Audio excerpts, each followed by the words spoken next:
Good evening, comrades. Hi. Thank you for joining us for another session of the Communist Culture Club. Very pleased to have Jeff Barr with us, who's going to talk later on about Marx and the Crimean War and the Ottoman Empire.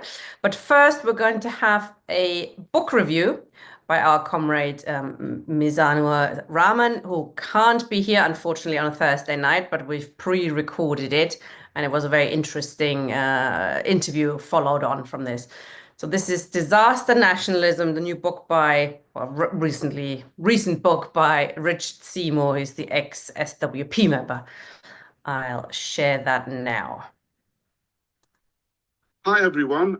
Thank you for having me again. For those that don't know, my name is Mizan. I'm an activist and a comrade from Harrow. And for this month, I will be briefly talking to you about a book called Disaster Nationalism, The Downfall of Liberal Civilization by author and broadcaster Richard Seymour. Now, the book is essentially about the rise of the far right, with the rise of people like Donald Trump and Viktor Orban taking the spotlight. Many of us think that defeating these fascist dictators will be enough. But the author argues that the true battle lies elsewhere, because defeating Trump or Orban will not do anything that will stem the tide of the movement that is driving these people forward. As stated in the book, quote, "They are merely an embodiment of profound forces that are rarely understood. Propelled through the vast networks of social media and fueled by far-right influences, enthralled by images of disaster and fantasies of doom, they have emerged from a reservoir of societal despair. And within this seeking cauldron, we witness not only the surge of far-right political movements, but also the sparks of individual and collective violence against perceived enemies, from lone wolf killers to terrifying pogroms. Should a new fascism emerge, it will coalesce from these very elements. This is disaster nationalism." So according to the author, it is the link between these far-right grassroots movements and the assets of the state that result in the rise of this disaster nationalism. And this is what makes the far-right really dangerous, because instead of providing an actual solution, the author states, quote, "The far-right's preferred model of spiritual revival was the adventure of war, with millions marching towards an enlivening encounter with a disaster they could kill, excited and aroused by the prospects of death," end quote. So the thing about the various factors that gives rise to these grievances and the sense that the system isn't essentially working, which the far right can capitalize on, is that the solutions to these problems are complex. And even though the left is good at diagnosing these problems and dealing with them from a systemic point of view, the right is better at capturing people's emotions, because it speaks to those grievances directly and gives the people an enemy to focus on, whether it's immigrants, women, Muslims, Jews, or someone else. The right can take on a vocabulary that speaks to people's grievances, but misdirect their anger and energy towards an entirely innocent human face. The problem with the left is that its messaging can be very complicated, which doesn't really direct the people towards the real enemies, which are like, oligarchs, the military industrial complex, or corporate neoliberal capitalist class. Using the example of the rise of fascism in the US, UK, Hungary, India, and Israel, the author explains how the existence of these movements can help whitewash the failures of far-right political parties and mobilize the base towards an innocent enemy. So using the example of Modi, for example, who was the governor in Gujarat in around 2002, the author explained how Modi, whose party was kind of tanking in the polls at that time, was able to use the Gujarat massacre to further consolidate his position and eventually become Prime Minister of India. To me, these far-right movements almost come across as foot soldiers or death squads who represent and protect the worst excesses of those in power. But the most important thing is that there is a part of the network that is decentralized, which means that the messaging of the far right can reach out to people who aren't connected. Even though they're on social media, they might not be directly connected to these far right networks, but dangerously inspire far right lone wolf killers as well. And for the author, he used the example of Thomas Mayer, the killer of Joe Cox, who had all these far right ideas, but really, really radicalized by Brexit and fear of immigrants. And this is important because this is one of the only books that I have read that really talks about the lone wolf, the people who engage in lone wolf killings from a psychological point of view. And the author's honest enough to say that everyone has within their personality some kind of authoritarian streak, and this movement, which is connected to disaster nationalism, is really authoritarian in its messaging and its actions. And this is something that the author describes as well. Like, there are some parts of the working class that are authoritarian, that kind of strong man leaders. And we were kind of talking about this before, Tina, about, leaders in the far left as well.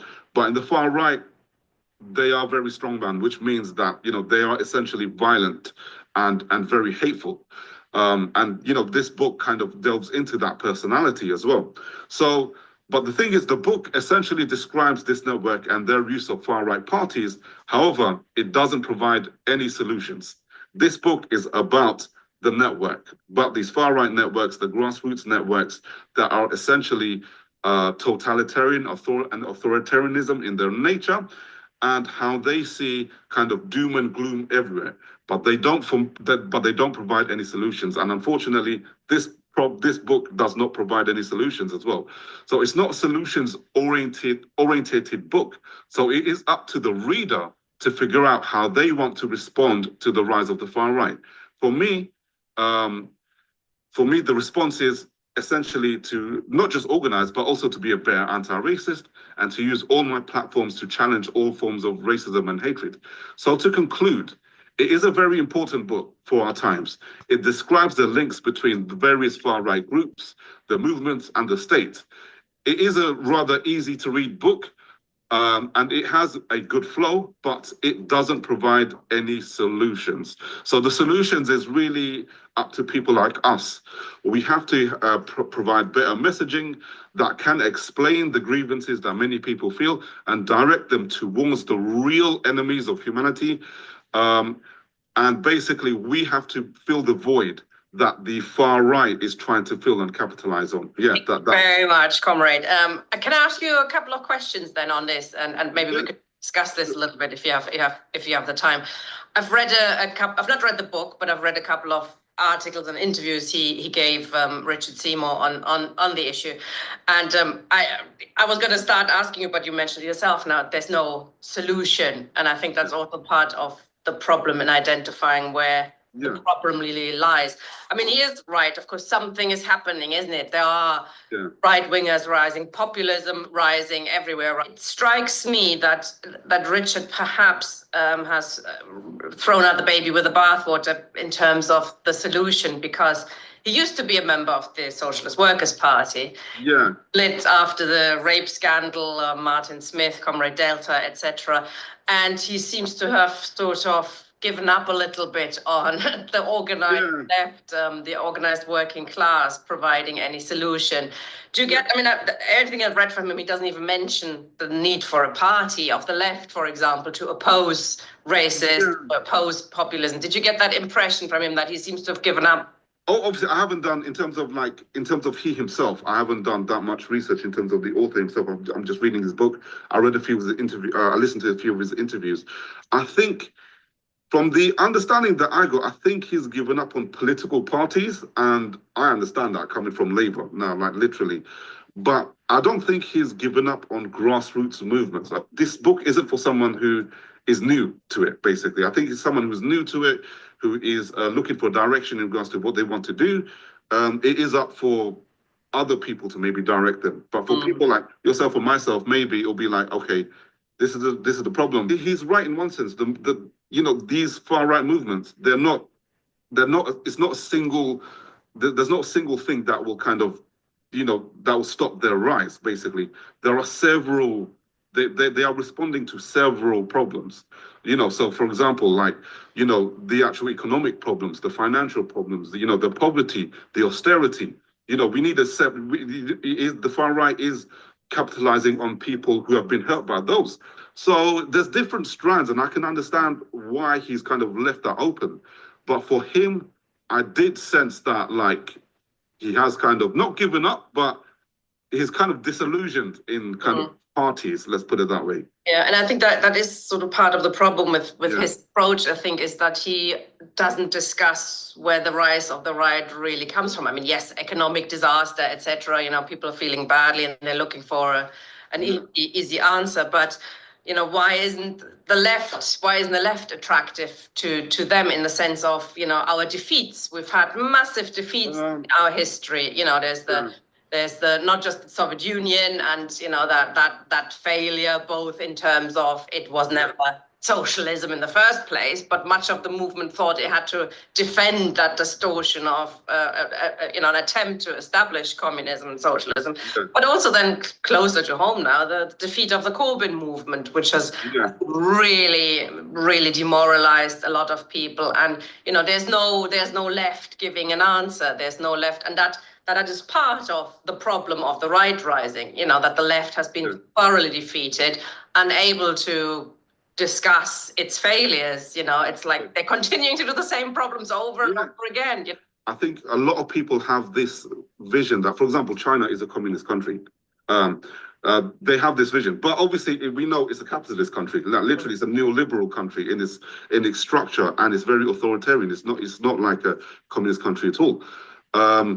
People have that vision, and they see that because one of the things we know is that a lot of people from the 60s and 70s who were communists, who were maybe liberal or leftist, kind of went to the right because they saw the downfall of these states.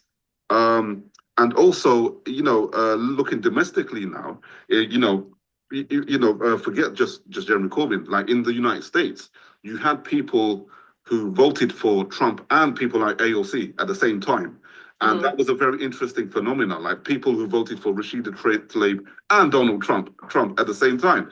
And obviously when AOC done her research, her social media research into why this phenomena happened, is that a lot of her followers, they saw people like Donald Trump and AOC in the same camp because they were kind of perceived to be anti-establishment. So there's a lot of confusion there.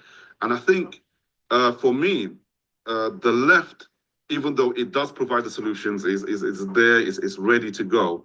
Like I said, the messaging isn't there yet. Like in terms of how the groups reach out to people, there isn't like a left-wing populist or an influencer. Let's put it that way.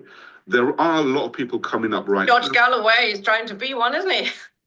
Yeah, George, I've got my problems with George. I don't think that works. I don't think the individual populist of the left, is the answer. To be that, but also, I have a problem with George because how can you go and interview Andrew Tate, man? Sorry, I can't do it. I can't get down. I can't get down with that. And if we talked about George Galloway, we'd never stop talking. Can I ask you then a problem with I have with the definitions, perhaps, and how do you see that? The word fascism, describing Donald Trump, the AfD in Germany, etc., as fascists or proto-fascists. I do find that quite difficult coming from Germany. I know how fascism came into being. It was actually, capitalism turned to fascism consciously because of the strong working class. The Communist Party was massive in Germany. It was on the brink of revolution and doing a Russian revolution.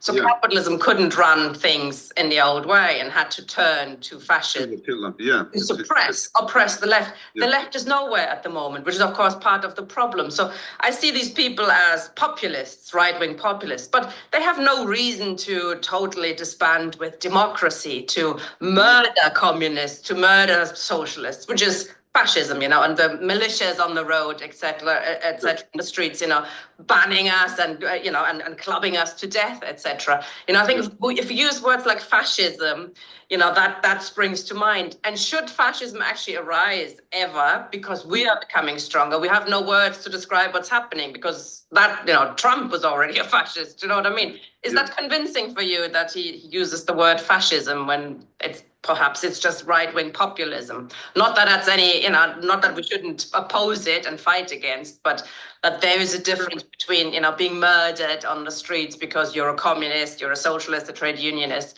and, you know, Donald Trump changing legislation. I don't think we should use the term too loosely. I think a lot of people do use that term too loosely.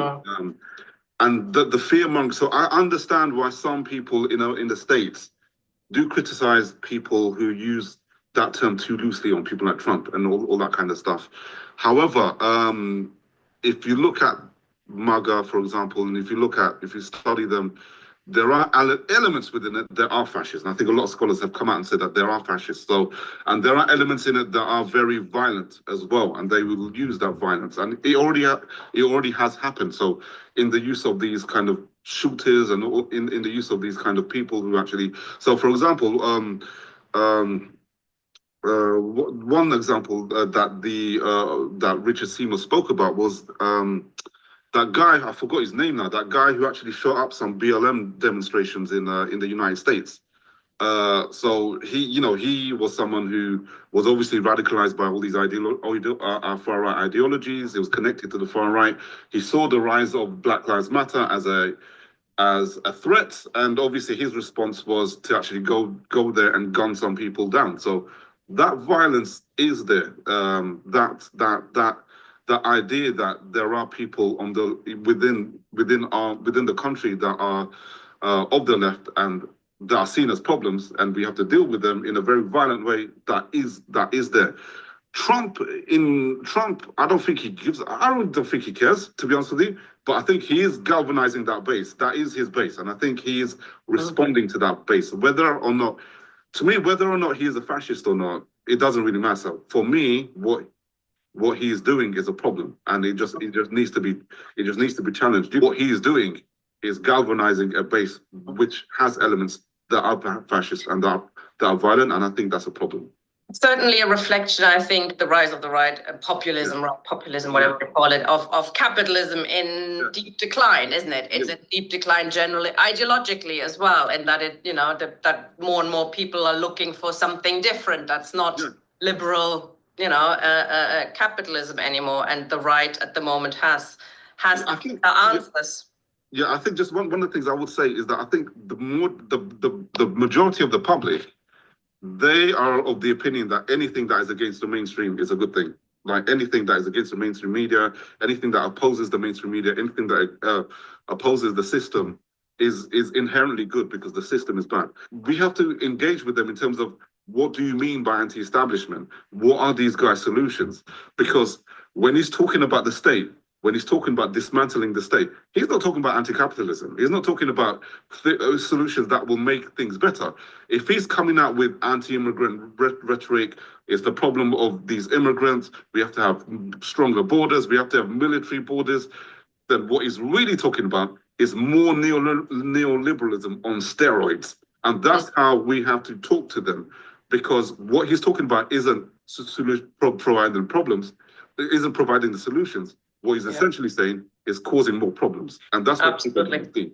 And that's a really important point. And that's a really good way to sum up. You know, shouting fascists at people who support Trump and Farage is not the answer. These are actually part of the working class that are disenchanted by capitalism, looking for answers, and the left just really has to get its act together and explain what we are for. What is communism? What is actually our alternative? We have such a great alternative. We just need to be brave and say it boldly. It's not the USSR. It's not even Cuba, although they have lovely weather. That's not communism. Our alternative, we have to be able to formulate it properly, how democratic, and it's based on human liberation and not imprisoning people. Thank you very much. No problem. That was a really interesting discussion. Thank you. I'm looking forward to the next one. I'll definitely suggest you another book. Thank you, Comrade Mizan. It's a shame he can't be here to discuss things in live, but he's always keen to offer new book reviews. If any of you have any books or TV shows or films you want to discuss or introduce, please get in touch. Second part of our session now. Welcome to Jeff Barr, who's proposed to look tonight at Marx, the Crimean War, and the Ottoman Empire. Not a subject that most Marxists know a lot about. So looking forward to this. Thank you, Jeff. I'm giving you 2 for the price of 1. You got Right. William Morris as well. And there Excellent. they are. Marx dealt with... Sorry, did you try to share your screen? It's not yet shared. Oh, No. I assumed it was. Right, I will temporarily end the show. I will move across to try and make my technology work. Now, where do I find shares? Ah, I see, said the blind man. Right, share. Away we go. Now we can see it. Yep. This should work. Yep, Right. it does. Thank you. There you are. You can see 2 for the price of 1. Morris was not engaged in the original war, the Crimean War. I've seen nothing on record that he said about it. Maybe he talked about it with his mates down the pub, but I don't know. Marx certainly did say a great deal about the Crimean War. And that book, rather expensive. I got it on my Kindle. It's not much read, as I think 1 or 2 people have realised. Marx's basic views didn't change between the 1850s and the 1870s. If you get that book, you've got to have some care. The editing is not up to modern standards. I had to struggle through not only that book, but comparing it with various volumes of the collected works. Not easy reading. Ah, there's a sultan for you. We don't often put sultans up here, do we? Marx was firmly behind Turkey, and the reason was straightforward. He wanted Russia defeated. He saw Russia as the main barrier to European revolution. Of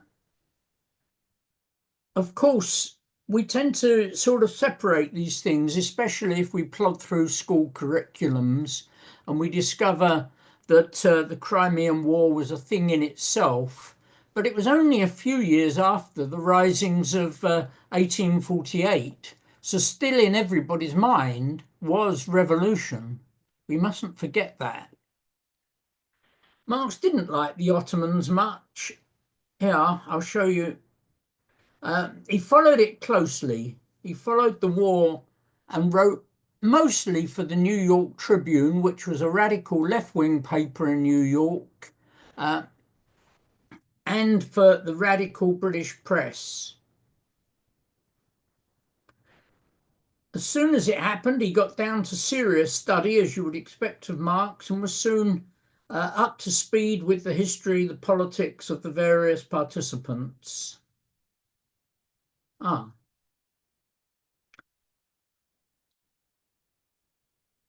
So there we are. I've said all that, so I won't say it again. Another sultan.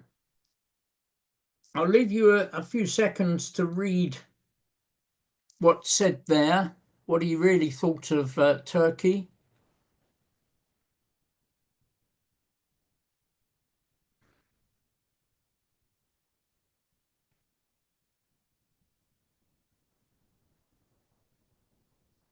Jeff, why don't you read it out? Because there's some comrades who probably can't read the text. It's not very large. Oh, right. Yeah, Turkey is the living sore of European legitimacy, the impotence of legitimate monarchical government. Ever since the first French Revolution has resumed itself in one axiom: keep up the status quo, a testimonium pauperatis, an acknowledgement of universal incompetence of the ruling powers, for any purpose of progress or civilization is seen in this universal agreement to stick to things as by chance or accident they happen to be. So he's saying that Turkey is essentially a bankrupt conservative state, and I think that's the consensus of historians. That's just the source. Marx was with the working class movement. A great mass of workers were firmly behind Turkey and against Russia. They saw Russia as the oppressor of Europe, especially of Poland, and they wanted to oppose Russia. Feige's, who's the notes I sent out, a very competent history of the period. We need a Tsar as well as a Sultan. Marx was quite clear. He wanted Russia defeated, the Tsarist regime crushed, and revolution on the way. The trouble was that the people in command, the British government and the French government principally, even some minor states, and of course the Turkish, didn't really want to destroy the Russian regime. As I've said here, they wanted to clip the Tsar's wings, not roast him for dinner.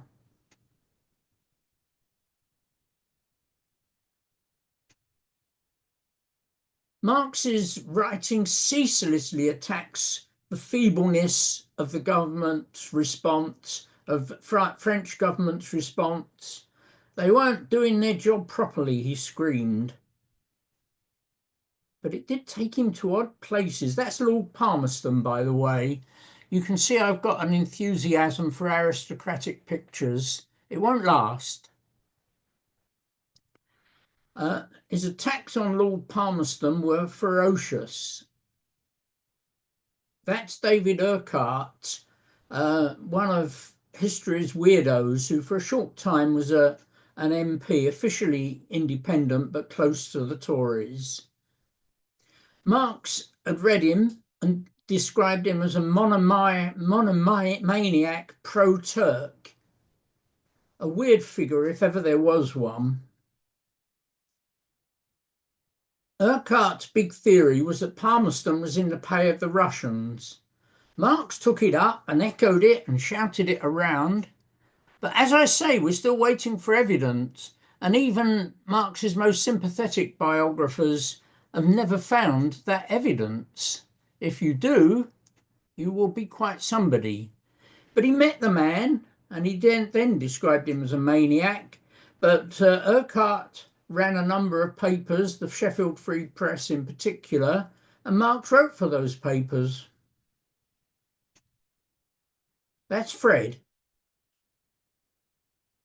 And what I've said there is that the case against Turkey rested on its treatment of the non-Muslim population.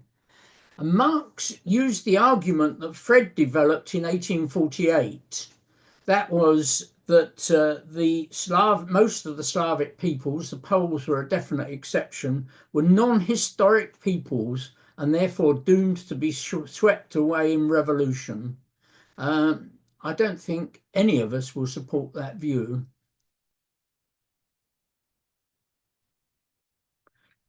What Marx and Engels didn't know, and I recently investigated and discovered, was the vigor of the Bulgarian radical movement.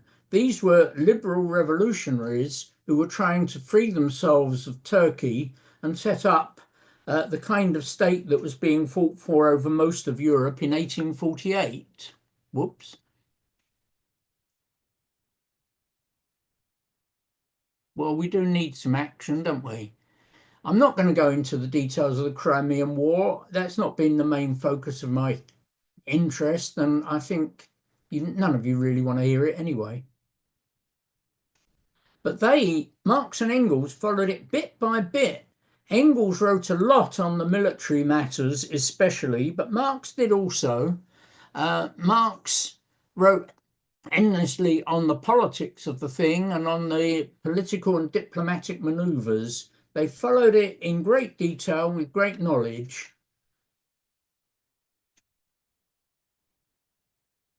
What a lot of people don't pick up is that the war extended into the Baltic. I've got you there a picture of the Baltic side of the operation. The idea was to attack St. Petersburg. They never quite got to St. Petersburg, but the action certainly spread well beyond Crimea.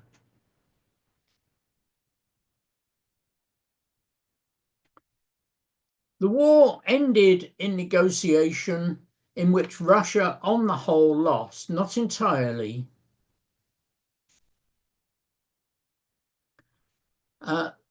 All sorts of changes took place, but there was a rerun in the 1870s, but unlike Marx and France, it was not a farce.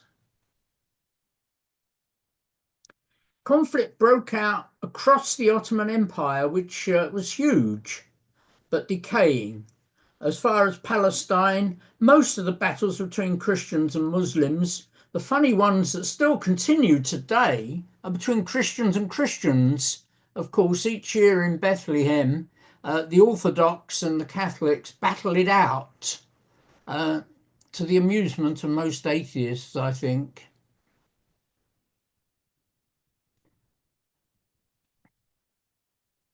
In the West, in the 1870s, massacres of Christians in Bulgaria became headline news, and there is Gladstone for you. The school history I picked up was that Gladstone was the great leader of this great crusade in defense of Christian Bulgaria against the barbaric Turks. In fact, he was rather reluctant. He was known in the title of one of the books about him as the reluctant icon. He was the figurehead. He ran a massive public meeting at Blackheath with a 5-figure number of people present. Remember, there are no microphones. But he wasn't very keen on running this campaign, and he was dragged into it by more radical liberals. Ah, there's those blokes again. And again, Marx supported the Turks. Morris, having said nothing in the 1850s that's been recorded, was stirred by the oppression of the Bulgarians. And he moved as a radical liberal. He wrote a long letter to the Daily News, which was a liberal paper of the day, urging support for the Christians and urging Britain not to take act war. We may come back to that. Marx was still looking for defeat for Russia.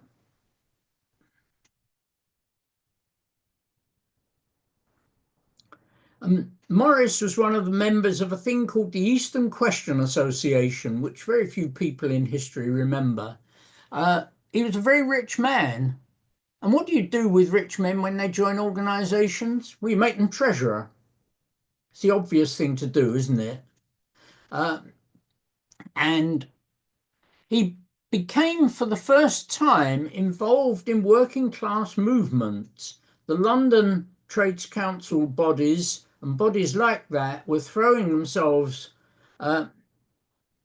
behind the Bulgarians, and Morris was suddenly addressing working class meetings, writing songs for and slogans for working class meetings, and putting his own money in it. Marx was working rather more discreetly on the other side. So what do we have? Marx backing Disraeli seems an unlikely proposition. Morris working with Gladstone, the ultra-capitalist. What a pair. There's Disraeli. I've said there, each side was a combination of everybody from radical leftists to boneheaded reactionaries. Disraeli was one of the few reactionaries who was not boneheaded, of course. Both sides held mass meetings. There was a fair amount of violence. Things were generally livelier in those days than they had been in the post-war years. Gradually, the Disraeli pro-Turkish side won, and the Bulgarian side had to stop running meetings because they kept getting beaten up.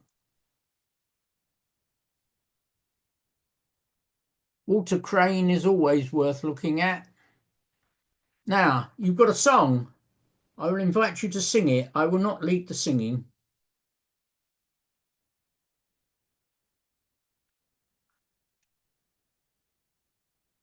You've probably seen or heard the phrase jingoism, an intense British nationalism, rabid patriotism, if you like.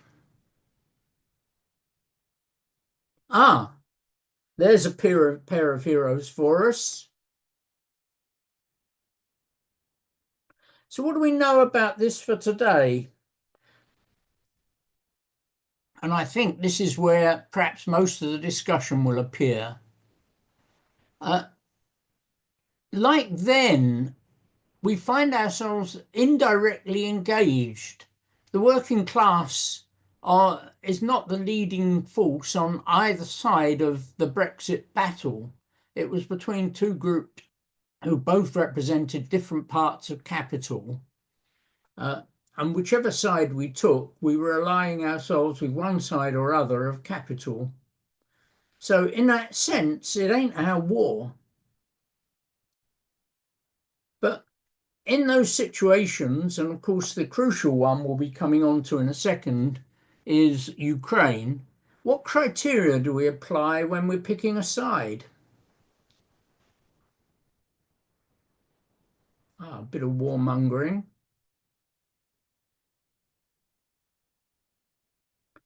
The key criterion Marx used was which would open the way to European revolution. And that's why he was so firmly on Turkey's side.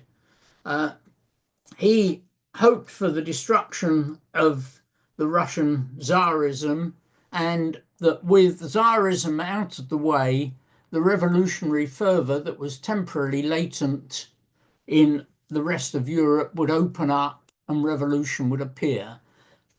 And of course, in the 1870s, it was not long after the Paris Commune. So in both of these events, we were fairly close to revolution. Most people could remember revolutions. Morris had a different approach. He was concerned about the movement of people in the Balkans. He was concerned about the working class at home, and this introduction to the working class movement at home was a revelation to him.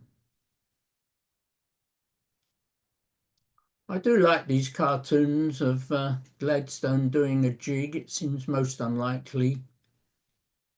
Who was right? Well, in a sense, neither was. Russia was put back, but no revolution happened. Morris found the limits of support for Eastern Europe, and one of the big things he learnt on his evolution towards socialism was the hypocrisy of the liberals, and in particular the liberal radicals, and that gradually moved him over a few years towards socialism. There's a stout chap. I would suggest the best criterion is simply what encourages the rising movement against capital. At home, the movement for the Bulgarians was favouring an active movement against the Tory government, whereas the movement in support of Turkey was alongside the Tory government of Disraeli. Abroad, fighting capital meant favouring a growing liberal revolutionary movement against reaction. In this case, the reaction was the Turkish Empire. By that standard, I judge Morris to have done better than Marx. Morris was an infinitely less sophisticated thinker than Marx, massively so. He came from a very different background. and was feeling his way. But I think that on that he got it right. Ah, a happy couple.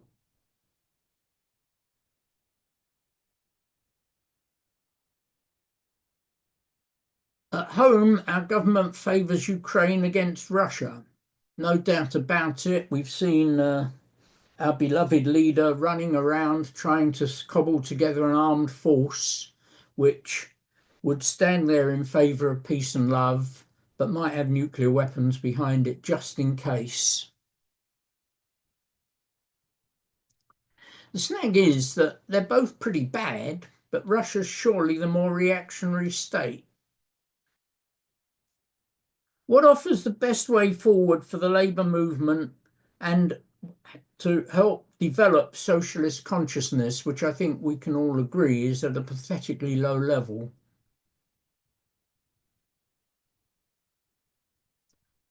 Ukraine seems less authoritarian, not a democracy in the sense that we've been used to, but less authoritarian than Putin. And there is an elemental social movement in Ukraine, and I've put there the link that you can go and have a look, and I think you'll find my judgment of them was that they were left-wing reformists.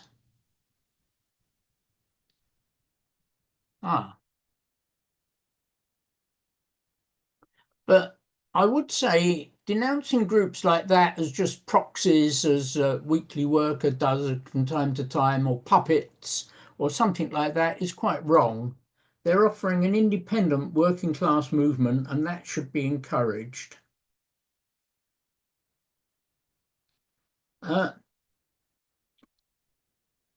I think a Ukrainian victory by that basis is better than a Russian victory. A Ukrainian victory would certainly destabilize Putin. What could come of the destabilization of Putin? I think very few people know. A highly secretive regime. Would it mean a new Putin stepping in the way that Mugabe was replaced by a new equally reactionary regime in Zimbabwe? Would it open the way for a working class movement to reassert itself? We cannot know, frankly.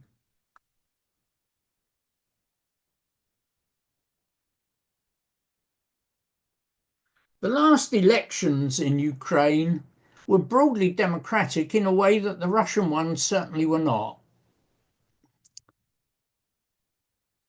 The liberal servant of the people won, but not with an overall majority. The pro-Russian opposition platform came second. It's been banned during the war, which is hardly a surprise. You fight a war, you don't expect to encourage people to campaign on the other side. Even Britain banned the fascists during World War II. And a party that seems centrist, one thing has to be said, Ukraine is deeply corrupt. There's no doubt of that. The Ukrainian government itself has admitted it from time to time, probably even more corrupt than the British government, frankly, but certainly more freedom of expression than in Russia.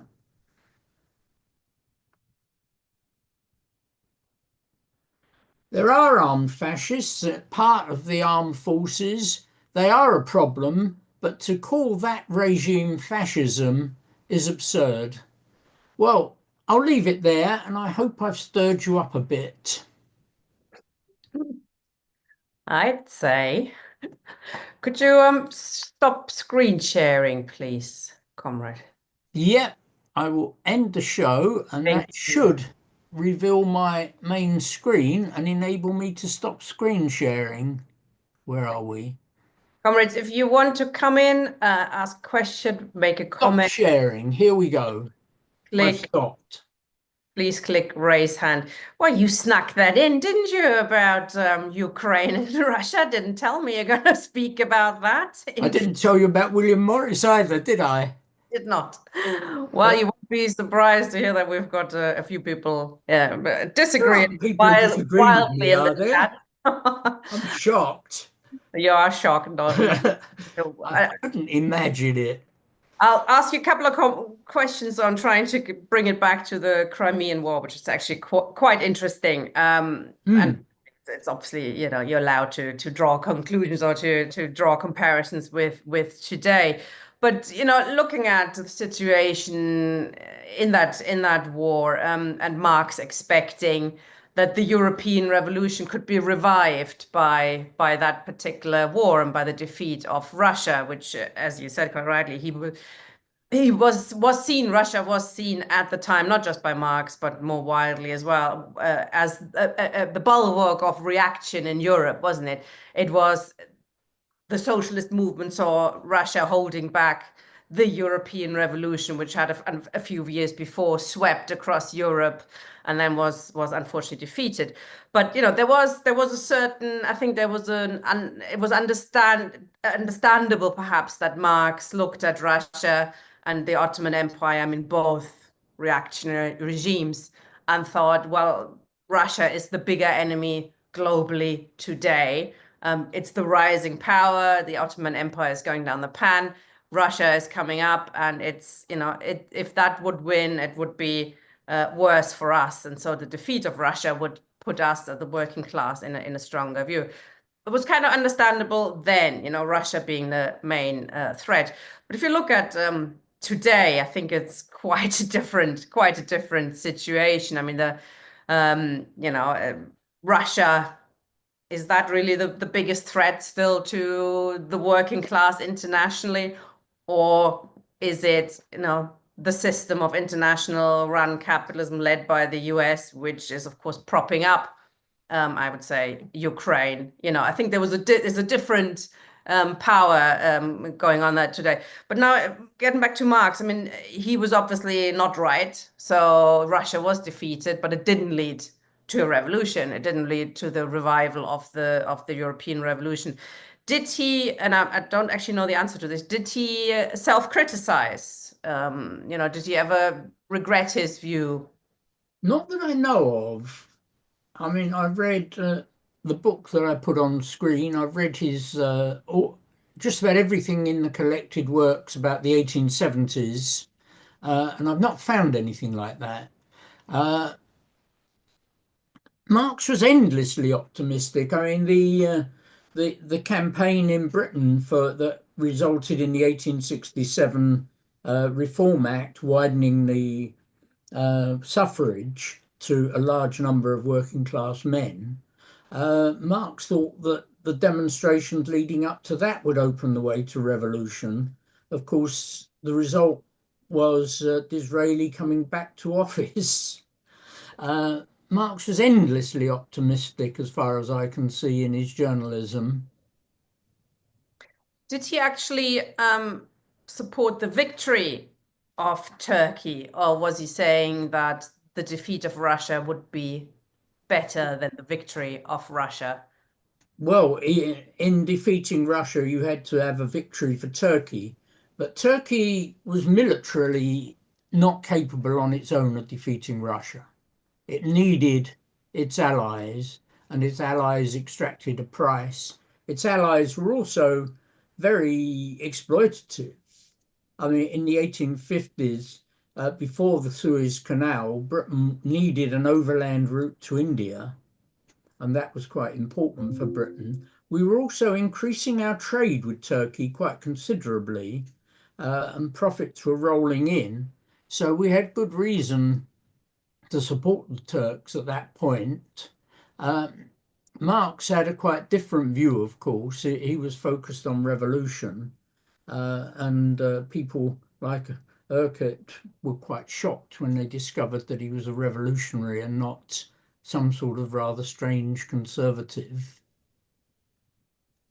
And in terms of, I mean, there is of course a link between war and revolution. So, when your country goes to war, etc., it opens things up. You can, the working class, the people below, often use that opportunity to rebel and to rebel against their leaders. I mean, in terms of, today our working class movement, it isn't usually that we pick sides, isn't it? We don't pick sides between two reactionary forces. We say, coming from Lenin mainly, but surely Marx as well, that the main enemy is at home. So our ruling class, the American ruling class, which runs imperialism, etc., is the main enemy, but we can oppose the other side as well. You say if one side loses, the other side has to win. There's also the possibility of the working classes overthrowing their ruling classes, which sort of happened a little bit in the 1848 in those revolutionary upsurges. Was Marx not arguing along those lines that we have to, the working class in Russia has to overthrow its regime as well as the Turkish? Yeah, the short answer is no. He was arguing alongside the British government and saying the British government need to kick up the arse. They'd better be more vigorous in fighting Russia. They should be better organised. The state of their army was a disgrace. And of course, that was widely acknowledged that even during the war, that the British army and its organisation was dreadful compared with the French, who were much more businesslike, much more organised, and put in a far larger number of forces.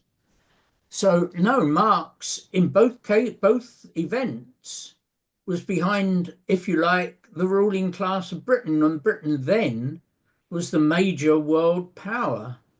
What he was looking for was the defeat of Russia to open the way to revolution, because of course Russia was the principal power of reaction and seen as a very powerful force. I think the Crimean War showed that it wasn't quite as powerful as it may have been generally thought to be.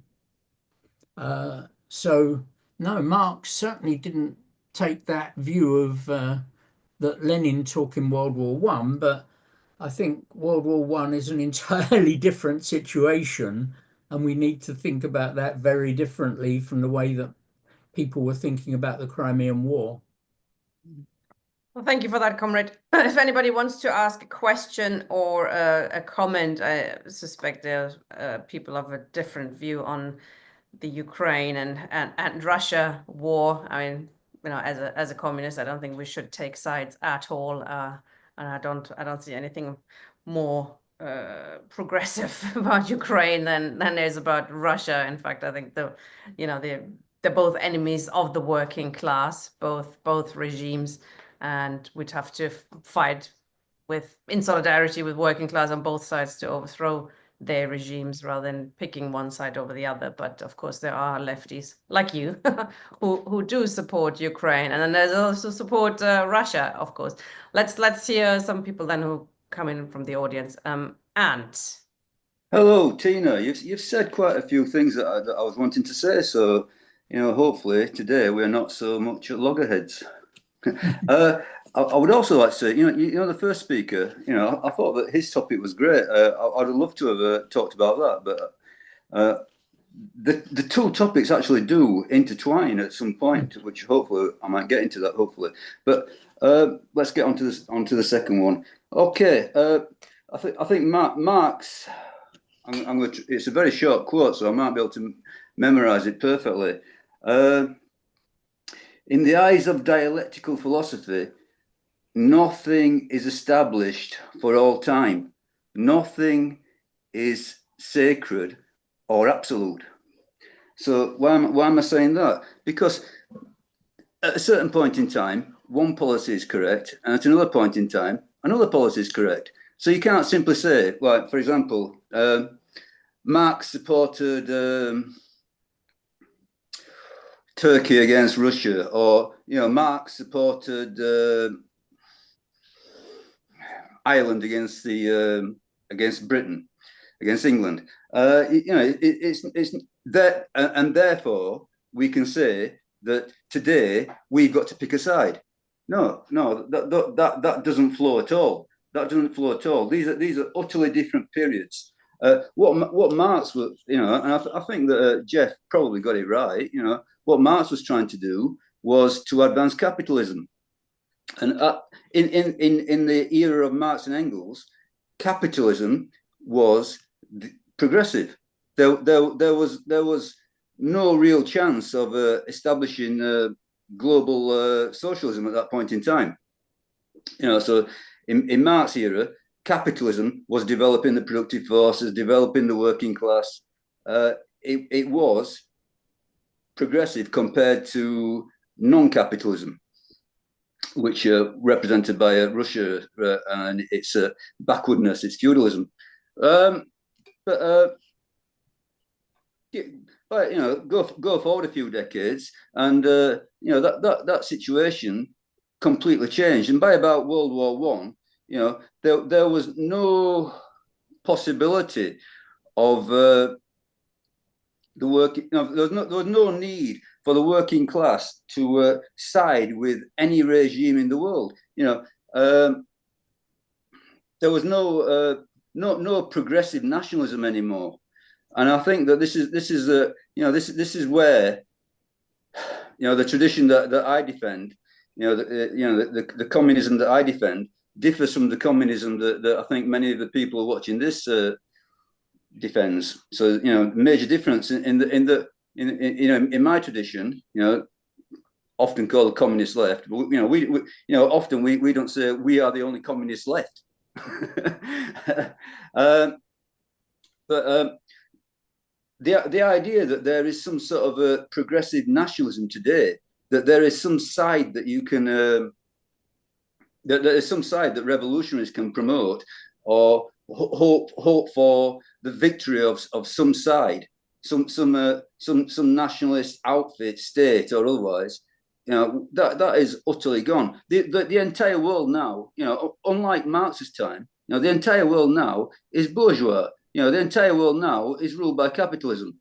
There are no more stages left. And this is where I part company with for example, much of what the Communist Party of Great Britain writes. Talking about sort of like we've got to I think probably the fellow Steve Freeman who advocates that we have to complete the democratic revolution, or there is some sort of like a unfinished capitalist business, which is to me I find that's completely wrong.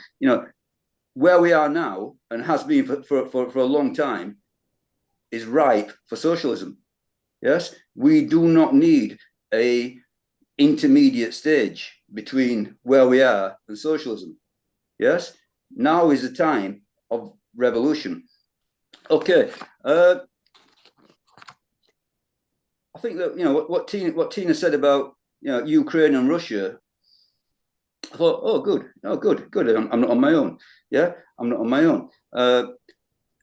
There is no side. There is no side to defend. There's nothing to choose between. What we're looking at there is a proxy war fought out by great powers. On the one side, the USA, and it's. Well, I don't know if they're its friends anymore. I'm not quite sure what the situation is with the USA and the Europeans, but let's say on the one side, the USA, the Western powers. On the other side, Russia, and it's being thought out in the Ukraine. There's absolutely nothing for the working class to defend. To hope for the victory or defeat of one side or the other is simply taking sides in imperialist war. But I'm gonna, I think I'm gonna sort of like kick over the ant's nest, or punch the hornet's nest, in saying the same applies to Palestine. Yeah, anyone who flies a Palestinian flag is flying a bourgeois flag. Is taking sides. Yes, who supports Hamas? Iran. Iran is the godfather of Hamas. To argue that there is some sort of a way forward that involves, you know, siding with the with Hamas, or fighting against Israel, basically taking sides, again, is, in my opinion, violating revolutionary internationalism. And to me, that the slogan par excellence is no war but the class war. The only war that revolutionaries can support is the war of the working class against the bourgeoisie, and that is the opposite of, say, supporting a people against another people. But I think it goes a little bit deeper than this.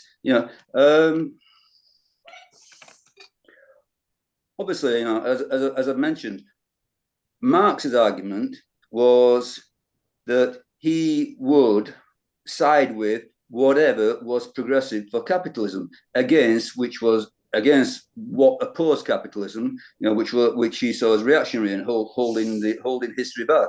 And I think that it's completely correct in that assessment. But it didn't there was no sort of like arbitrary right to self-determination, or some sort of an abstract right involved.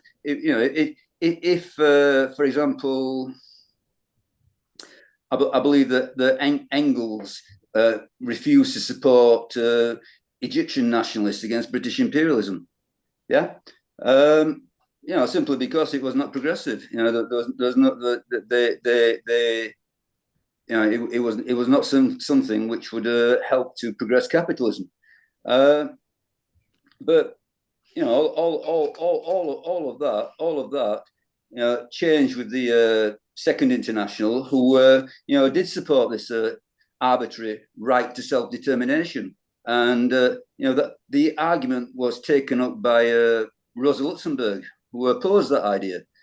And she basically argued, and I think quite correctly, and she's been vindicated, that there is nothing progressive about nationalism whatsoever. It does not lead the working class anywhere but into traps. So I'm going to say that the idea that Jeff came up with, the criteria for supporting one side or another, there are no criteria for supporting one side or another in imperialist war. The only war that a Marxist revolutionary can support today, which is different to in Marx's day, the only war that the Marxist revolution can support today is a class war. The war of the working class globally against the bourgeoisie, which is equally a globalized ruling class. Okay, I think that's all I need to say. No war but the class war is the slogan. No war but the class war. Thank you very much. Thank you.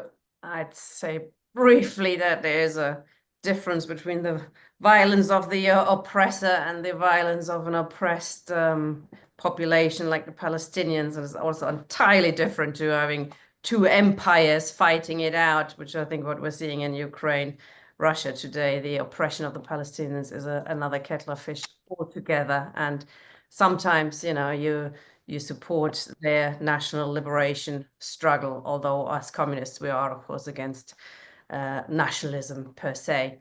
Jeff, do you want to say something? I'll say a few things. First of all, Ant's right about one thing, that objectively capitalism's bankrupt.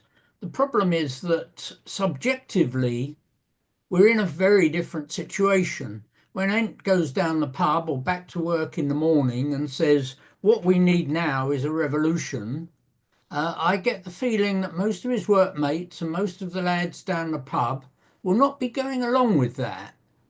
That working class consciousness, socialist consciousness, is actually at a very low level. So I think that's vital. And simply turning these ideas into dogmas that you simply utter a phrase, irrespective of the context and the situation, is the mark of the kind of dogmatics that Marx and Engels, and especially Marx, was opposing in his latter days. So I'm concerned about that. Marx was not concerned to advance capital, he was concerned to advance the working class. And of course, after the revolutions of 1848, he used the phrase revolution in permanence. It's in the collected accounts of his writings in 1848. And of course, in his later writings on Russia, he speculated that maybe they didn't need to go through capitalism at all, that the Russian Mir could move on to directly transform itself into a socialized form of society. So Marx was not looking to organize capital. He wasn't Palmerston at all. So I think much of that I disagree with. Thank you. Agnes, please. Hi. I think Am I muted? No, we can hear you. Hi. Oh, so you unmuted me. Okay, all right. Thank you. So, Tina, would I be allowed to make just a short comment about the book review? Of course, comrade. Okay, all right. And thank you for that. And before I do that, I'm not going to say anything about Ukraine except that I disagree with what I just heard now. But I would like to mention that the road from Kiev to Babi Yar, which I'm sure you all know what Babi Yar was. So the road from Kiev to Babi Yar is still named after Bandera. So Diana made some comments about Bandera people in the Ukraine, and in case some people don't know what Babi Yar was, it's like 34,000 Jews were murdered in 1941 by people like Bandera. So that's just like to make this fact known, that the road which leads from Kiev to Babi Yar is still named after him. Okay, so now back to that book review. The author and therefore the presenter mentioned Viktor Orban several times, and it is quite usual in the West to talk about Orban as an example of the far right and the monster and so on. So I closely follow what's going on here in the UK, but also in Hungary.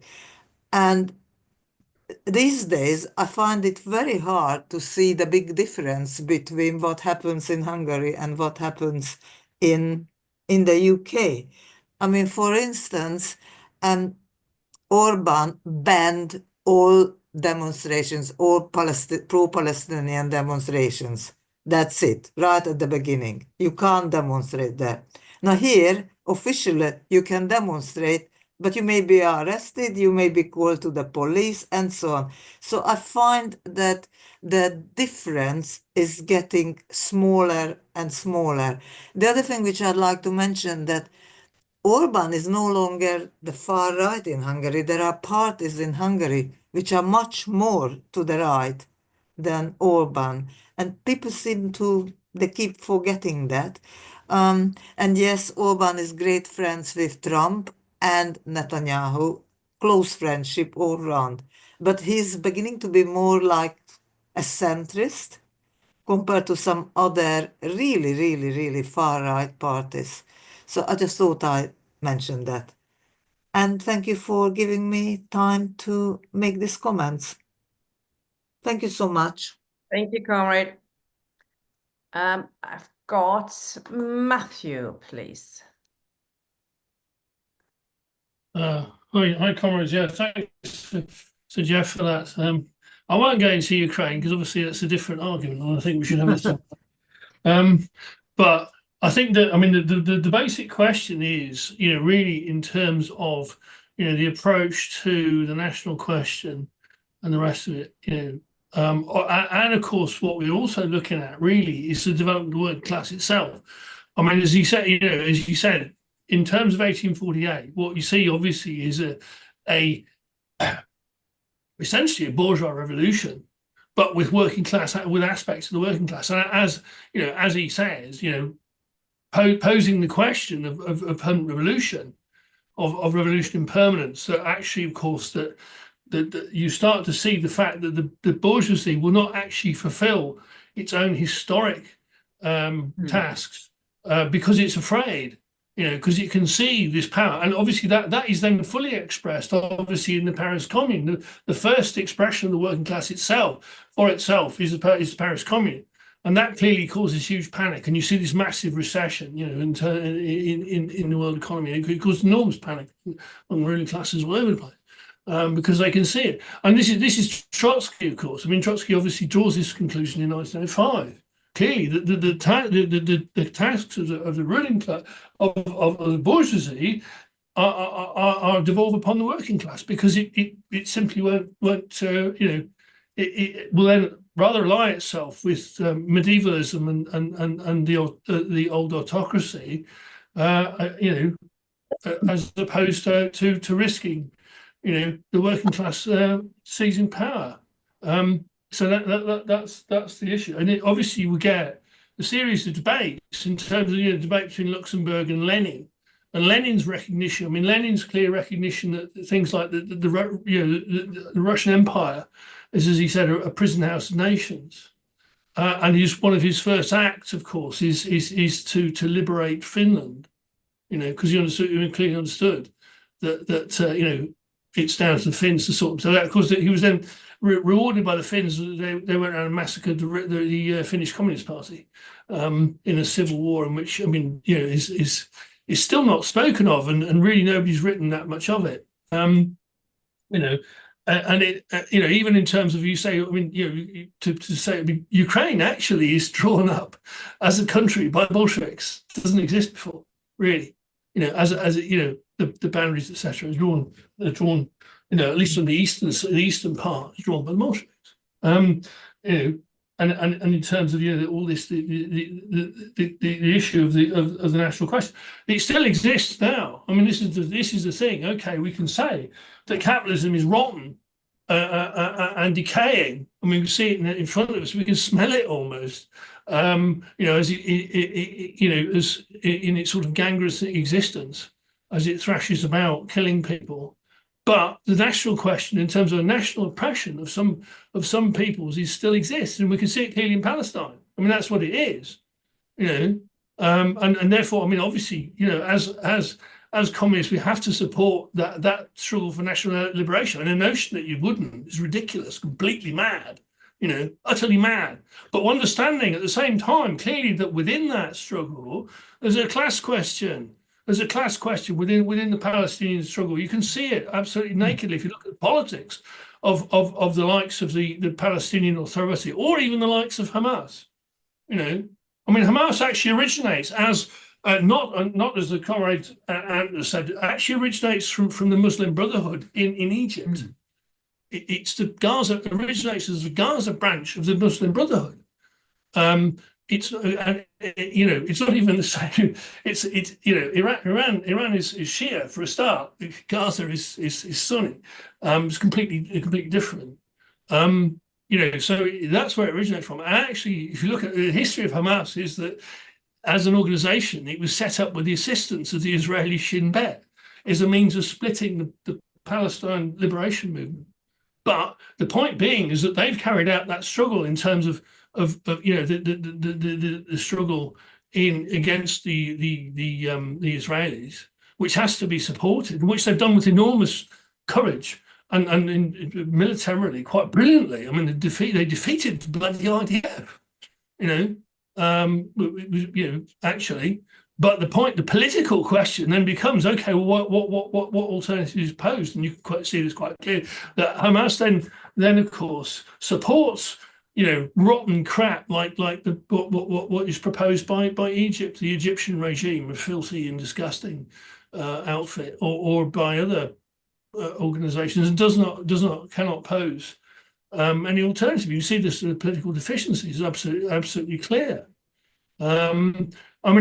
Obviously then, it's then to work out, what the interest of the working class is in terms of these conflicts. I mean, you can see, I mean, you know, say in Scotland here, some people will put large numbers of people in Scotland say, well, there is a national question in Scotland. Scots are oppressed, which is of course bullshit. They're not. Actually, of course, what you have is the you know, the effects of capitalism on the working class in Scotland is quite drastic, dire, but you don't have a national question because Scots are not oppressed as Scots. Not question that. Scotland did a deal to get into the British Empire and did incredibly well. If you ever go through the streets of Glasgow, Edinburgh, you can see it. It's all built there. You know, all that money they sucked out of the British Empire came into these parts. Scotland is an imperialist part of an imperialist country. Ireland, of course, is not. Ireland there is a national question in Ireland, but you get, you know, the question then becomes, I mean, say in the odd wars, the funny wars, like say the conflicts in the South Atlantic 40 years ago, the Falklands Malvinas lark. You have a position in which, I mean, both sides are seeking to do down their own working class. You know, I mean, the Argentine regime was clearly in the process of saying, well, we'll have a war, you know, so we can maintain ourselves as a military regime, and then obviously cut the throat of the working class. That was nakedly their aim. And the same for Thatcher. You know, but the point really then in those terms is that both the working class of both sides should oppose their own bloody ruling classes. You know, is the thing in those terms.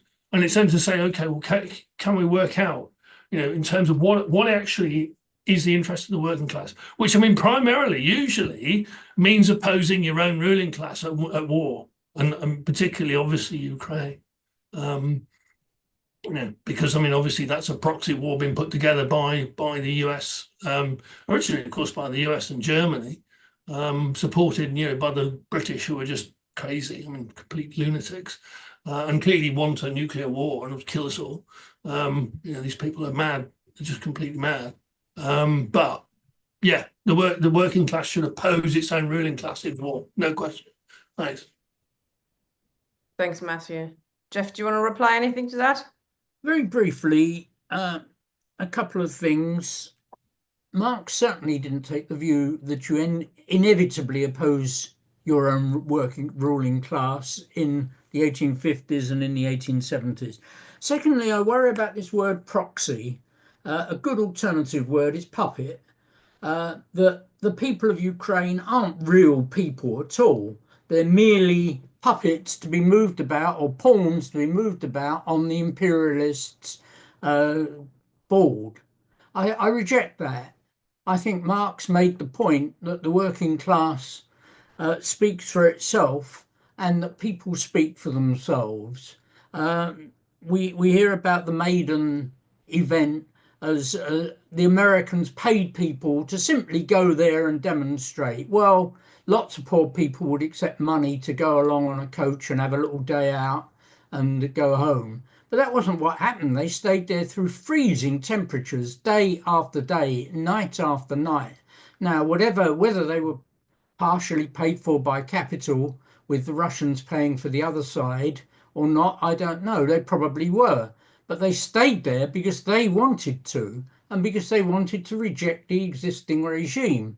And to denounce ordinary people as a load of proxies and puppets, and only we, the elite, know better, is frankly disgraceful. By the way, if the US changes sides and supports Russia against Ukraine, does everybody here suddenly support Ukraine against Russia? I wouldn't. I'm not sure if you asked me. I don't. Well, I think the regime in Ukraine is different from the working class in a regime. The working class of Ukraine is certainly suffering. It is a victim. It's the biggest victim in this war for sure. But they have been totally depoliticized as well, haven't they? They have no possibility to make themselves heard. This is Zelensky doing it with the corporation, well, the previous government of the US. It's now been led ad absurdum by Trump just changing sides, really showing how ridiculous this war really is. It's not my turn to speak. The people want to come in. Owen, please. Thanks. I'm pleasantly surprised that I joined in for a conversation about the Ottoman Empire, which I know nothing about. So it's pleasantly surprising that there are things I can contribute on. But yeah, I kind of wanted to respond to a few bits of the conversation. I think partly I'm responding to what Ant was saying earlier about nationalisms and Marx and Engels' method. I think there's a bit of I think when people are discussing the approach that Marx and Engels took to interstate international conflicts in the 19th century, we sometimes act as if they were immune from making mistakes. But I think, as Jeff mentioned in the introductory comments in passing, I think, especially in this period, Marx and Engels' approach to this issue was I actually left quite a lot to be desired, and I think would later implicitly, as Jeff also mentioned, be corrected. When Marx and Engels were writing about the European Revolution in like the 1840s and I think into the early 1850s, they had views on, I mean, especially Engels wrote comments about Slavs, which read now as frankly genocidal. And at the same time, there were also, like, Engels was also very sympathetic to the American war against Mexico, which was basically, we understand now, is basically a slave owners' war. They'd adopted, they hadn't fully articulated the standpoint that they ultimately would, which is an independent standpoint of the working class. And I think this is why, in these regards, Marx and Engels' writings from the end of their lives are often more valuable than the writings that they were producing in the 1840s and the start of the 1850s. By the end of their lives, again, as Jeff mentioned earlier, they had a very much more flexible understanding of where the revolution against capitalism was going to come from and where the major points of vulnerability were in the capitalist system. In the course of the 1850s, Marx went from being broadly sympathetic to British imperialism in India to championing the what was basically the opening act of the Indian nationalist struggle, the revolt of 1856, because he recognised that regardless of the fact that there wasn't really much of an industrial working class in colonial India, that constituted a rebellion which would have profoundly weakened the British Empire and would have provided an immense opportunity for the British working class to institute their own socialistic revolution in Britain. And I think that's just one of many, many examples of Marx and other great Marxists championing nationalist struggles in contexts where they recognize that a nationalist struggle is also itself a class struggle and helps to accelerate the class struggle. And I think this is, one of the mistakes that I've seen what Ant was saying and seeking then to apply to Palestine. I think that there's a mechanical counterposing of nationalist and class struggles, which makes very little sense. In Palestine, for instance, the major struggle is precisely about land and the forcible dispossession of people from their land, as well as about an apartheid regime which deprives people of equal access and fair access to jobs and wages. Rates of unemployment among Palestinians are astronomical, especially in Gaza. And in that context, the nationalist struggle really is not separable from a class struggle, even if at the same time you recognize that there is such a thing as a Palestinian capitalist class, which ought not to be counted on. I also incidentally object to the notion that the Palestinian capitalist class is the same in the Palestinian Authority as it is in Hamas. I think that Hamas are a quite different formation, and not one that we ought to uncritically support, but they're a very different formation. They're playing a completely different role in the area than the Palestinian Authority are. And in all of these regards, I think there is actually an opportune day to be having this conversation, because I think it was published today. There's a new book by Kevin Anderson that's been published by Verso today called Late Marx's Revolutionary Roads, that elaborates on on the basis of a detailed study of Marx's late writings and notes on indigenous people and on colonial and pre-colonial societies, develops a much clearer understanding, I think, of what Marx ultimately came to understand as the relationship between revolutionary movements in the imperial center and movements outside of it. And I think that ultimately the standpoint that he developed and the methodology that he developed, and I think this also finally comes around to the question of Russia and Ukraine, is one which emphasizes not the fate of the European revolution principally, but takes the starting point that capitalism is a system that has a totalizing effect across the world, that connects places across the world, and where the struggle for socialism is completely interdependent around the world. And so our starting point has to be not a nationalist starting point, obviously, but also not even a European starting point, but a global starting point. And in that context, I don't think that Jeff's position in defense of Ukraine is really defensible, because in a global setting, it's quite clear that a victory that Ukraine represents a front in a NATO struggle and a US-led struggle, although obviously the US is abdicating its responsibility there. Nevertheless, it represents a front in a NATO-led struggle to reassert American dominance on the world stage, and that's not a struggle that should be uncritically supported. I think it's difficult to articulate an opposition to NATO in Ukraine at the same time as we recognize and respect Ukrainian people's right to self-determination. But nevertheless, that is the kind of the needle that we need to thread. And I think by simply stating that we ought to be backing Ukraine without recognizing the fact that Ukrainian resistance and the whole Ukrainian war is extremely reliant on and motivated in large part by NATO. I think that's abandoning a class independent position, and I think it's also abandoning Marx's ultimate methodology and starting point, which was understanding global dynamics, and that I think should be our starting point as well. Very good, Owen. I wonder if you want to come back at some stage and address a session of ours. I think you'd have a lot to say. That book sounds interesting, actually. So if you fancy a review or something, that would be an idea, or anything else. I'll write to you. Okay, thank you. Jeff, do you want to reply to something? Very briefly, Owen is much more reasonable than some of the comments in the chat, which seem to think that all parties are banned in Ukraine, and that the concentration camps have destroyed and murdered every trade unionist. They seem to entirely defy the actual evidence of people living there. My concern in Ukraine would be to back the working class movement. Now, that is problematic. I agree. Israel is actually worse than apartheid, much worse. In apartheid, the idea was you locked these people away and brought them back to work when you wanted them. Israel has entirely different intentions with the Palestinians, which are much more like the intentions of the United States and the Native Americans or the Australians and their native population. It's destruction of those people. And one of the interesting points was that when the hostages were taken, a good number of them were South Asian hostages. They were brought in to substitute for Arab labor in order to move the way to the destruction of those people. Now, we do not support genocide, and simply trotting out phrases about no war but the class war does not deal with the horror of that situation. If we're not concerned with human oppression, what the hell are we here for? Thank you, Jeff. Rob, please.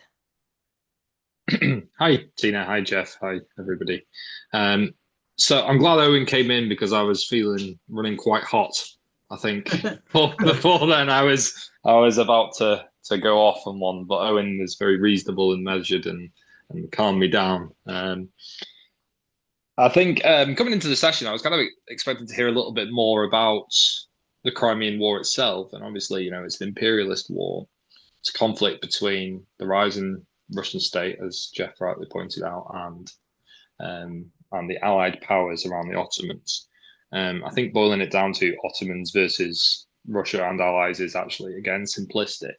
It's, Britain had a vested interest in keeping the Black Sea free from Russian influence, so it could continue its empire trade across the Black Sea. It was running trade through the Bosphorus Straits all through its existence. And also, again, I think there was a bit of a lack of the details of the Crimean War, because it was a great travesty for the working class and for the soldiers who died in the Crimean War. And, it wasn't a small casualty rate. The Battle of Baklava particularly was a horrific period in human history. there's a lot about that war that is kind of instrumental in the way that wars were fought going on.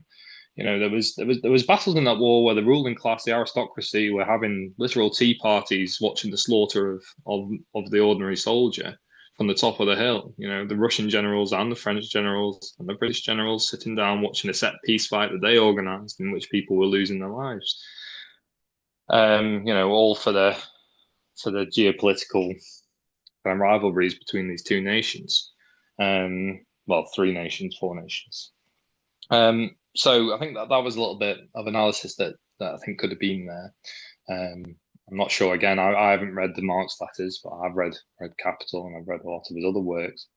I feel like Marx would have mentioned that at some point, surely. But that brings us on to what I was expecting to kind of see a bit more of was the parallels between the access to the Crimea and the access to Ukraine that Russia still drives for today. It still needs that warm water port. It still wants that geopolitical control of the Black Sea. It's the same battle being fought, 200 years later. And it shows you how imperialistic modern states are and hawkish in that way. We're still looking at the saber rattling between the two of them. Only now the sabers are, thousands of nuclear tipped missiles. They could drive us to global extinction, especially in that conflict today. It's, again, to take sides is to push one side against another. I mean, do we stay supporting Ukraine, Jeff, if that's going to mean further British involvement, further American involvement, further war against Russia, direct war against Russia? And what does that look like? What does that look like for the proletariat? Every drop of blood that is spilled by the proletariat in defense of an arbitrary border created by the bourgeois imperialist class is a crime. And that's the way we have to look at war. We're pacifists. We've got to be pacifists. Apart from, as Ant actually said correctly, the only real war is the class war. However, I disagree strongly on Palestine, really, really strongly on Palestine, because that's a genocide. That's the slaughtering of people, innocent people. That's our comrades' blood being spilled. That's that's the future, the children that could be socialist tomorrow being slaughtered over there, and we shouldn't stay out of it. I don't know if Ant's communism would mean that ultimately we become so detached from the world that we go into space and set up some kind of lunar communist colony, because that's what it's sounding like. We're not here to remove ourselves from the situation. We've got to fight, and we've got to fight for the lives of every working class person in the world. Thank you. Thanks, Rob. Anything you want to reply, Jeff? Nope. I'll bring in Give other people a chance. Yes, William wants to speak. Hi. Am I unmuted? I am. You certainly are. Thank you. Right. I did visit the Crimea, and I visited the sites of the Crimean War, and I found one of them quite amusing because it was where the so-called glorious Battle of the Charge of the Light Brigade took place. And I had a look at all the names of those who had deceased in that battle. I wanted to see was there an O'Brien among them, and because O'Brien is the second biggest name in Ireland. And I was very, very pleased that there wasn't. There was 2 Kyo's, which was my brother's name, and they were involved in the 2. I asked the guide what their interpretation of the battle was. And he said it was, they were all lined up, and they were told to draw their swords. And there was a young cadet behind the leader of the British group that has never been in battle before, drew a sword and stuck his sword up the arse of the horse of the leader. He ran forward, and the rest of them ran forward, and their horses started galloping. And then the Russians started using their cannons. And he said that was an absolute mess. So the British military had to glorify that by saying what a glorious war it was. And then they got your man, the writer's poem, into the Valley of Death and the gallant 700 or 800 everywhere. But them was not the reason why. For them was just a do and die. And that was a way of dealing with it back in England in the press. Now, at that time, Marx, who had a very serious drink problem, went to the local pub, reading the stuff in the paper. An Englishman asked him, a proletariat Englishman, what happens out in Crimea? And he told him, and he read it, and he said, "Oh, Marx said it was a terrible waste of life." And the Englishman told him, the proletariat Englishman, "Look at you, mate. I know you're a foreigner by your accent, right? I'm a John Bull Englishman, and that's what I am, and that's what I be. They were our boys. And that's the mentality of the British working class, as far as Ireland is concerned. And it's backward and it's reactionary. And that has to be faced up to. Now, there was other glorifications of the war. That, first of all, yeah, and as for bringing it into the modern day and trying to claim that Ukraine is some kind of a glorious battle for freedom against the Russians, is a complete and absolute nonsense.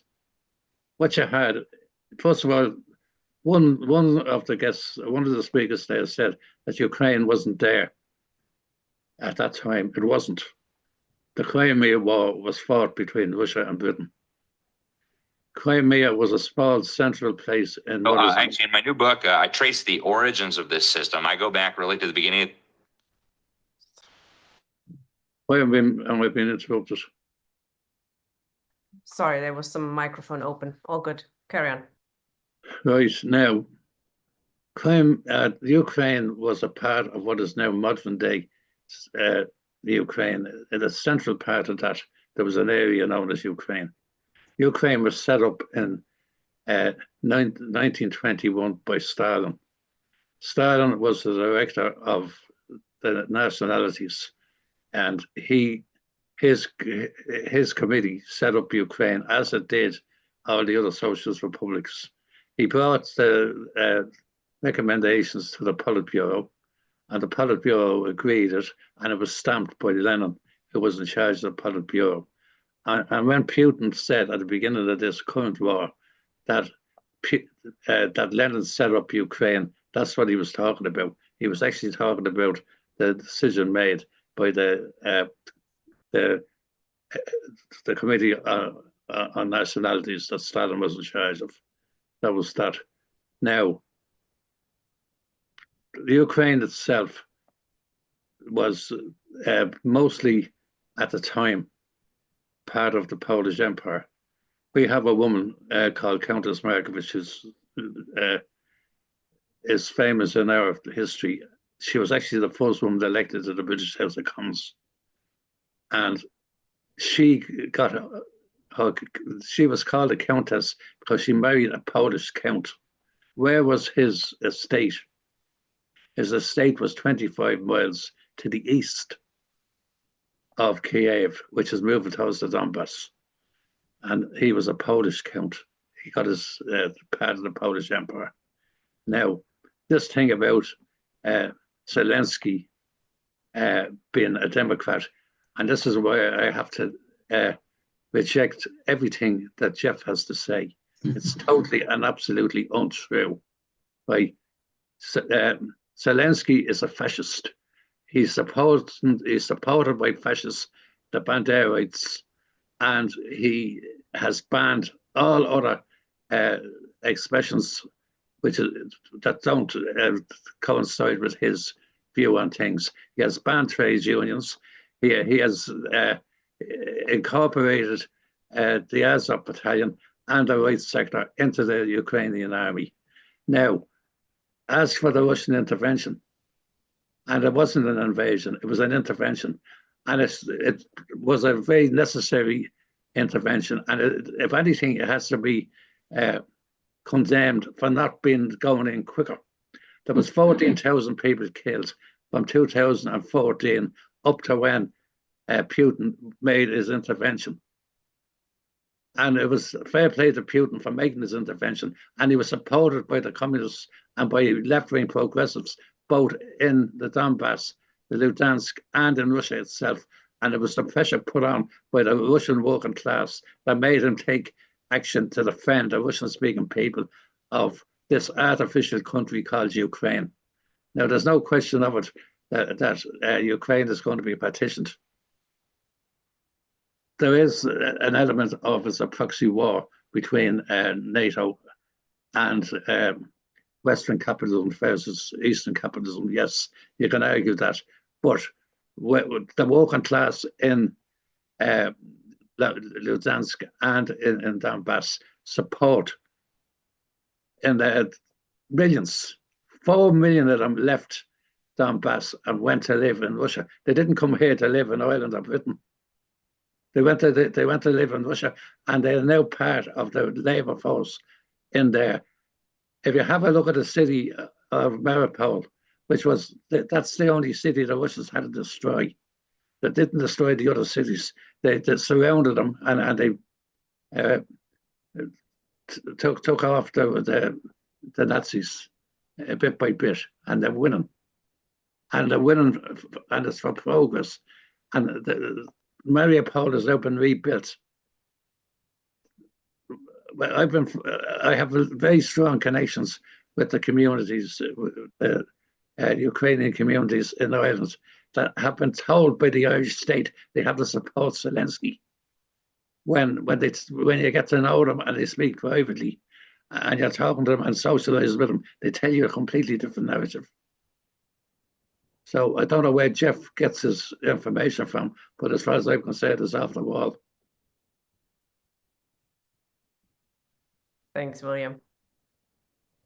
And wants to come back in briefly. I suggest we let him, and then we can go back to Jeff for summing up. Sorry, you have to unmute.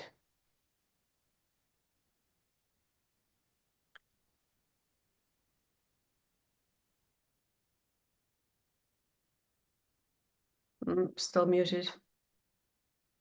Yes, I think that's it. Yes. Yep. Okay. Couple of things. Yes, couple of things. Yeah, obviously, I stand by what I said regarding, the Palestine situation.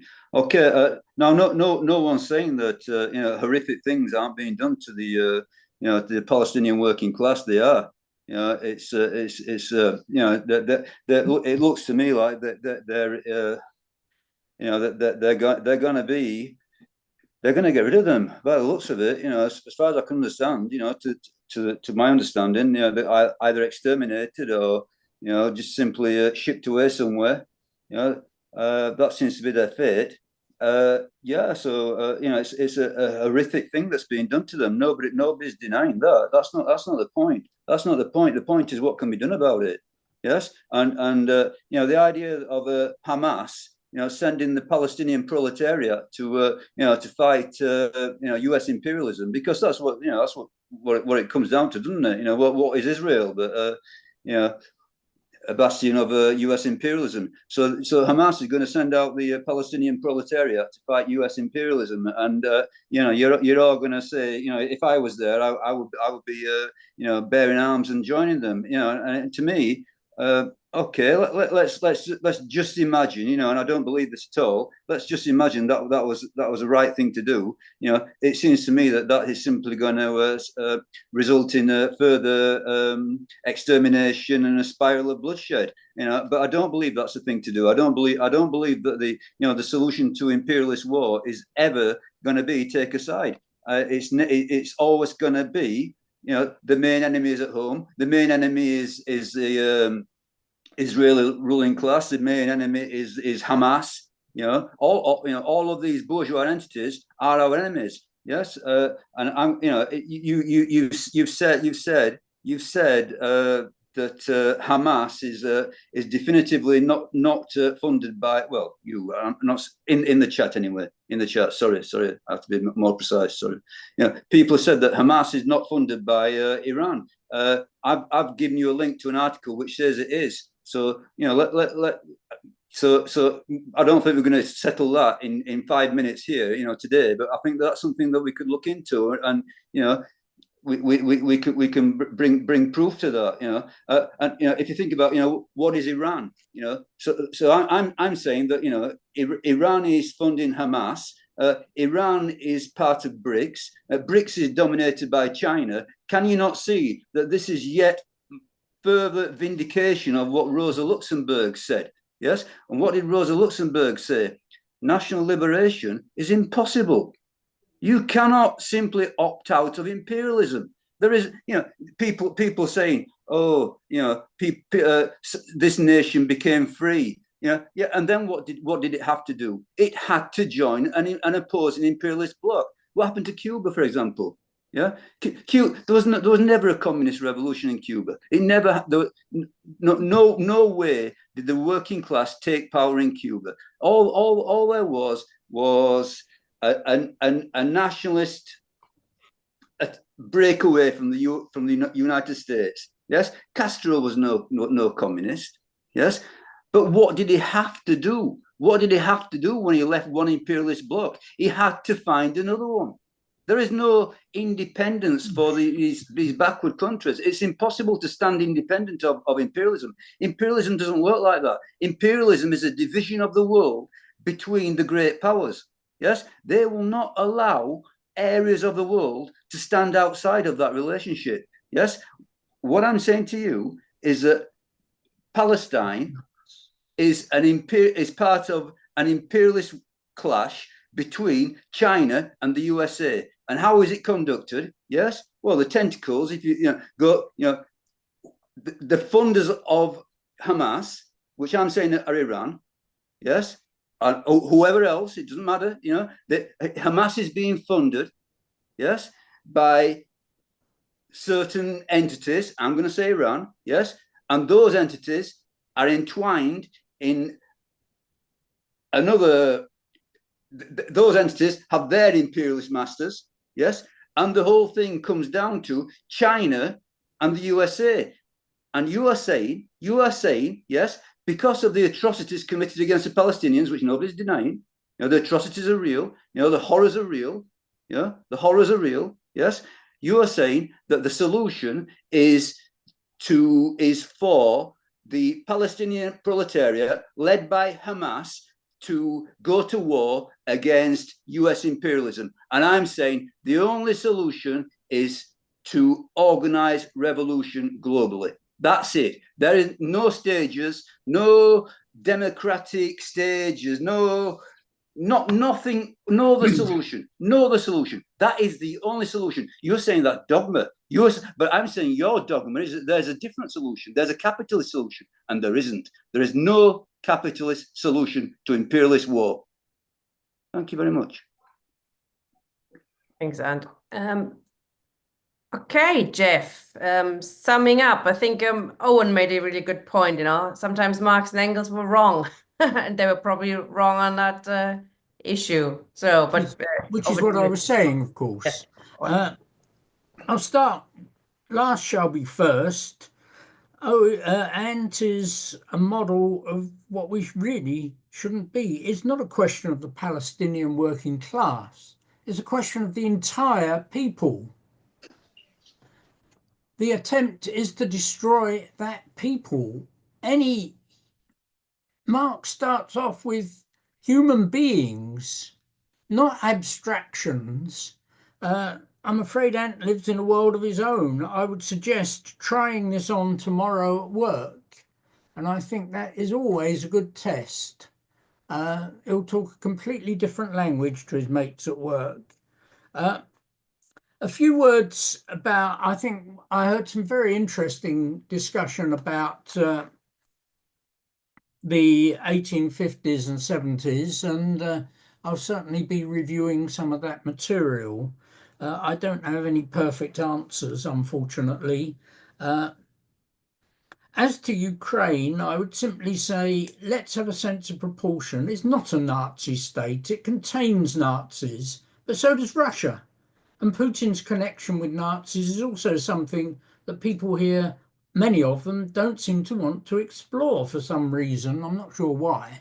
And the notion that the remnants of a Stalinist Communist Party are somehow the people who should guide us in this are absurd. The left in Russia, as I know, to the left of the formal communist parties, opposes the invasion. So I think we need to work with the working class movements in these countries. They may not be enormously strong, they may disagree with each other. I mean, why not? But that's where we should be going. The idea that these are mere puppets to be moved around is to deny entirely Marx's theses on Feuerbach. And I think comrades should have another look at what they mean. Yes, they were very early in Marx's life, and he certainly revised his political opinions for the better as time went on, as has been pointed out. But that basic humanity must shine through. Once we see people as mere puppets doing as they're told without any reflection, we have destroyed the fundamental insight of Marx. We've destroyed the fundamental basis of working class revolution, frankly. So I'll leave it there. Thank you very much, Jeff. Interesting session, although we did divert to Ukraine, but that's no harm to bring it down to today's situation. Next week, we're going to start a 2-week session on the SPD. Well, it's two separate sessions, actually, with 2 different speakers, but both will be looking at the German Social Democratic Party. If you don't know very much about it, it was perhaps the only real working class mass party so far. The first one, let's put it like that. Bolsheviks took a lot of inspiration from the German SPD. Of course, that was before it changed into what it is now, a pro-imperialist, pro-capitalist party. So we're starting next week looking at how did the SPD manage to become a mass party with Andrew Bonnell, and then looking at German social democracy, a model for the